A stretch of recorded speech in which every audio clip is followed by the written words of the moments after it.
अस्सलाम वालेकुम दोस्तों, आज मैं आपके लिए एक और बहुत अच्छी सी वीडियो लेकर आया हूँ। आज की इस वीडियो में मैं आपको बताऊंगा कि आप अपनी ज़ोन की सिम पर 2 GB फ्री इंटरनेट कैसे हासिल कर सकते हैं। ईमो के लिए यानी वीडियो कॉलिंग ऐप, आपने ईमो का नाम तो सुना होगा, तो उसके लिए आप कैसे हासिल कर सकते हैं। तो वीडियो शुरू करने से पहले मेरी आपसे गुजारिश है कि अगर आपने अभी तक मेरे चैनल को सब्सक्राइब नहीं किया तो जल्दी से सब्सक्राइब कर लें और बेल के घंटे को दबा दें। तो चलिए शुरू करते हैं। सबसे पहले आपने अपने मोबाइल के डायल पैड में चले जाना है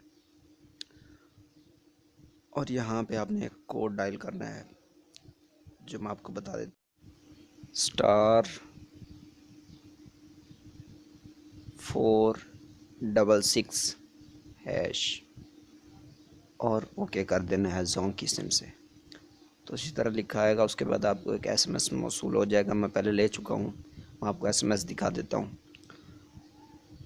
देख सकते हैं आप, लिखा हुआ है ईमो मंथली बंडल एक्टिवेट हो गया है, जिससे आपको 2 GB आप देख सकते हैं। नीचे अभी भी SMS है, dear customer you have already subscribe to this offer. ये 100% रियल है और आप ज़ोन की किसी भी सिम पर कर सकते हैं।